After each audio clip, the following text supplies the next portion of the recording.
Do you ever get that craving to watch a movie with a bunch of college co-eds partying in the woods with a crazy killer on the loose? Me too. That's why we're checking out 2016's Crazy Lake. Spoiler alert, while I might be giving you my opinion on the film, that's no substitute for watching it for yourself. Links to the film are in the description. And for those of you that need to hear this is just a movie. All stunts are for the sake of story and shouldn't be attempted on your own. No animals were harmed in the making of this film. Viewer discretion is advised. We open up on a little boat floating in the lake, and it seems to have two passengers on board, one alive and another not so alive. We cut to a house in the woods, and a man can be seen inside. Behind him is another man named Henry, and the older man apologizes to him. He tells him that he can't keep him here anymore, and we see that Henry is from a mental institution. Suddenly, the groaning stops, and the old man is strangled with barbed wire. Then, naturally, we cut to a girl shaking her butt to some music while drinking in the middle of the woods. What's she on? She's literally in the middle of the woods by herself, and she thought it was a good idea to start a fire, drink, throw some headphones on, and dance. Well, it turns out that she's really not alone. But her stoner companion isn't much of a comfort when it comes to company. He sits with her by the fire and lights up a joint before talking to her about how the woods were used for a secret conspiracy. He talks about how they used to bring mental patients out to the middle of the lake and throw them in like how we saw in the beginning. After getting super serious about conspiracy theories, he tells her that this is the reason behind the name of Crazy Lake. She doesn't even know why they mess with each other, but he reminds her that it's because they both like tacos. Obviously. Isn't that how most people connect? The two of them head into the tent to get freaky, but they're promptly interrupted when a man with a machete stabs into the tent. After a good while of screaming and dubstep music invading your ears, the girl tries to crawl away, but she doesn't make it very far. The unknown man disposes of the bodies, and we get our awesome title screen. Flash forward and we get our co-eds, Johnny, Mark, and Corey, waiting for the girls to come out of the car for their trip. Johnny and Mark head out to check on the girls, but Corey spots Kim and Julia walking out to the car. He loses interest as he finds out that these beauties are already taken by the other two. Back inside, we meet Kristen as her friend Megan asks if her assets are equally sized. Megan thinks that seeing Kristen's will make her feel better, but they're cut short as Tim beeps the horn for them to come out. The first crew heads for Crazy Lake, and it's a surprisingly quiet trip. Eventually, Mark has to pull over because Kim has to pee, but while she's relieving herself, she senses a presence. When it takes her a while to get back to the car, her friends go to check on her, and they end up discovering a pool of blood on the ground. If a little bit of blood in the woods is enough to worry you, you shouldn't be going camping. In the other car, Megan is still preoccupied with her breasts, but when Tim takes notice, she turns the attention to Kristen. Tim mentions that Corey's being brought along to meet Kristen, and he tells her that Megan is actually trying to set them up. When Kristen mentions that she was just going to read a nice book, Tim stops the car to tell her that's not going to happen. I had no idea college kids were so offended by reading now. He slammed on the brakes like they were about to run into a person on the road. This is the best acting so far, actually. He just legitimately sounds offended at the mention of reading. Finally, everyone shows up at the cabin, and after some meet and greet introductions, Corey and Kristen finally meet, and things seem to click between the two of them. Before they head in, Mark gives them a quick rundown on the rules of the weekend, and they head up the stairs. While Mark tries to find the key, Kim notices a man has appeared from the woods, and she gets everyone's attention. He slowly walks up to the cabin, and when he gets to the door, he shows Mark the trick of the door. After scaring everyone, the man introduces himself as Cyrus, and he tells Mark that he looks after the property since Mark's uncle died. Then he turns around and asks if they're Christians. After this very awkward introduction, Cyrus warns them to stay on the property, and he tells them that he'll be back tomorrow to fix some things on the property. It can't be that easy, can it? It can't really be the creepy religious mountain man, can it?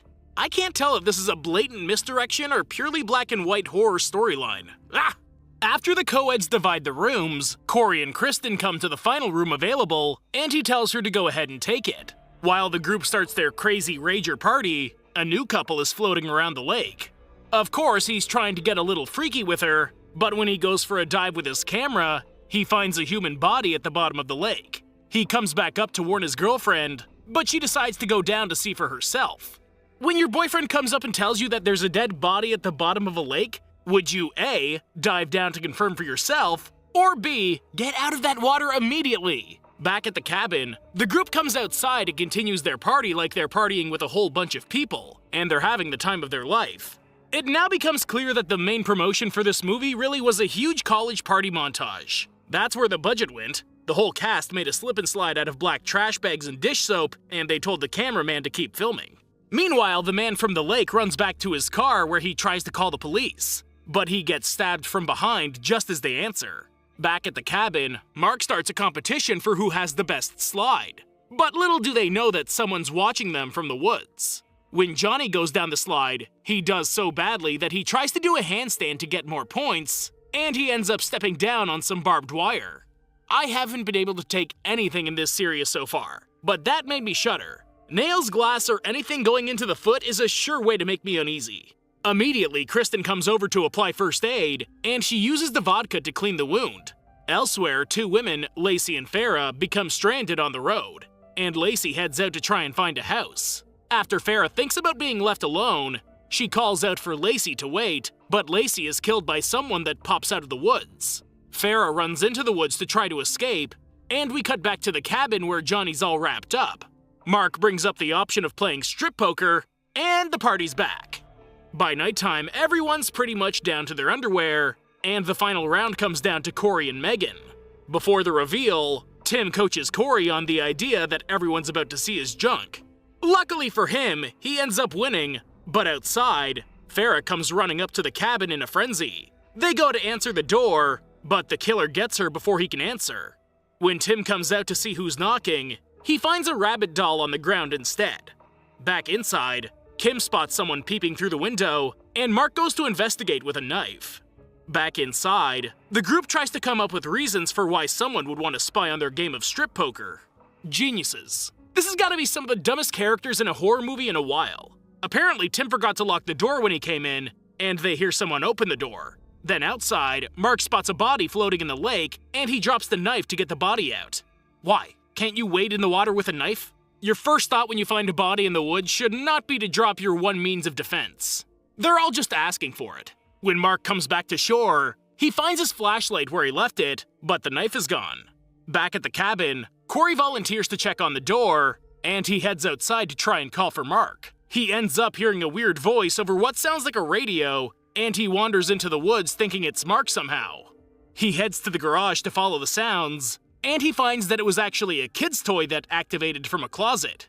He also finds the mental health records from Henry that we saw before, and he's surprised to find Mark has creeped up behind him. Mark isn't too happy to find Corey snooping through his family's records, and he has Corey put everything back where he found it. After a friendly warning to keep his nose out of everything, they head back inside to tell everyone that they didn't find anything of importance. When everyone goes to their rooms, Mark talks about how he doesn't trust Corey, and Julia talks about how Corey was out of the room when they heard the front door close. Mark isn't happy that he didn't hear about this sooner, and it becomes clear that there's something else going on here. Mark heads to the shower, and Julia offers to take a bath with him. Out in the cabin, Kristen goes to brush her teeth, and Megan gives her some advice on how she needs to dress if she's going to land Corey. Yeah, because when there's a killer on the loose, your top priority should be getting laid. Get your priorities straight, people. Megan adds the finishing touch of transferring some lipstick, and she approves Kristen to get Corey. Kristen, on the other hand, takes her chance at approaching Corey, and he's amazed at her transformation. Okay, her transformation is a lot more than just physical, too. He hands her an apple slice, and she handles it like she wasn't just going to spend the weekend reading alone. After some really cringy dialogue, we find that Tim is recording them from the couch. I feel like Tim's whole purpose on this trip is to record an amateur film to make some money on. In the morning, Kim comes to Kristen's room to ask for her blow dryer, and she finds that Corey did indeed stay the night with her. Okay, people can start dying now. Julia finds Mark looking out over the lake, and his whole demeanor has shifted to calm psycho overnight. Back inside, Corey opens up to Johnny about how he thinks that Kristen might be the one, and they all come up with plans for the day. When Corey mentions that he found some fishing poles in the closet, Mark gets defensive about him snooping through all of his things. Now that things are really tense, everyone goes their own way, and Julia makes sure to take Mark away from the situation. Meanwhile, Tim asks Megan if she noticed how weird Mark's been acting, and after a smart comment about her intelligence level, Megan gets offended. Tim wants some sexy alone time with her though, and she can't help herself. They wander out into the woods, and we cut to Johnny, Corey, and Kim as they fish impatiently. Fishing is definitely not Kim's thing, and she heads out.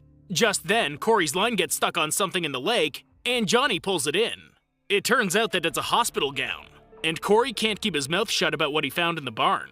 Just as Corey goes to talk about what he found, Cyrus pops up out of nowhere. Johnny shows Cyrus the gown that they just reeled in, and Cyrus asks if they're going to keep fishing. That's a big nope for them.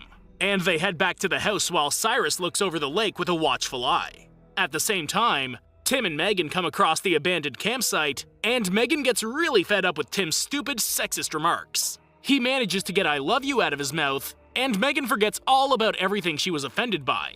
Just like that. As they go to get down and dirty, the killer sneaks up behind them and kills both of them with one skewer. Back at the cabin, Johnny is packing up his and Kim's things, and he tells her that Mark has some other agenda for having them up there. Johnny hobbles out of the cabin, and Kim decides to go with him after all. Corey and Kristen are in the kitchen playing Connect 4, and Mark walks in to ask if anyone's seen Johnny and Kim. Then he asks Corey where he found the game. Oh my god. Pretty soon Mark's gonna start asking where Corey got the air he's breathing. That's his air, Corey! Julia realizes what Mark's doing, and she takes him to the bedroom. Once the coast is clear, Corey tells Kristen about everything that he saw. Out in the woods, Johnny and Kim are searching for Megan and Tim, and they come across the killer. While I can sympathize with the pain of having something go through your foot, when a killer comes after you, you book it. End of story. At least Kim had enough survival skills to leave him behind. After Johnny gets run through, we cut to the barn where Mark catches Corey trying to show Kristen the stuff he found. Mark beats him with a bat and promises Kristen that she's next. Also, forget that I said Kim has basic survival skills. She literally tries to plead with the killer. Obviously, it doesn't work. Back at the cabin, Mark has the other 3 survivors tied up. Basically, Henry is Mark's cousin, and he thinks that he's still out there. This is just an attempt to have a family reunion kind of movie. Also, Mark is terrible at tying people up. The second he steps out, all 3 of them untie their knots. Suddenly, the killer grabs Corey, and Mark comes in to talk to his long-lost cousin, Henry. When Julia tries to stop Mark, he ends up stabbing her, and he blames her for making him do it. When Mark turns his attention to Kristen, Corey breaks loose and grabs the baseball bat. Just before he gets to Mark, Henry throws his hatchet and kills him. Then he grabs Mark by the neck and holds him up in the air. I love how this movie literally introduced people throughout the movie just to be killed. And it saved the main characters for the quick finale where they all die within minutes of each other. Thanks. During everything, Kristen grabs the keys and heads for the car. She finds Tim's dead body stuffed inside, and Henry gets to her. You have to watch this ending. It goes by in the blink of an eye, but I'm proud of Kristen and amazed that she does all this. She actually hits him off and swings the hatchet into his head. Of course, that doesn't put him down, but Cyrus shows up to shoot him. Thank goodness they didn't make Cyrus the bad guy after all. Huh, I spoke too soon. Cyrus tells her to take a ride with him to his house to call the cops, and then he locks the doors. He tells her that she should be scared now, and the last thing we hear is her screaming. Great. Then, the credits roll. Somehow they thought we needed a mid-credit scene that shows Henry actually being alive. I'm not going to sugarcoat it. This isn't good, but it's entertaining. If you're looking for pure entertainment and you enjoy the classic trope of sex, blood, and ludicrous story, give it a shot. Thank you for watching, and I hope you enjoyed the video. Don't forget to like and subscribe for more like this one. Comment what you think I should watch next, and I'll see you in the next video.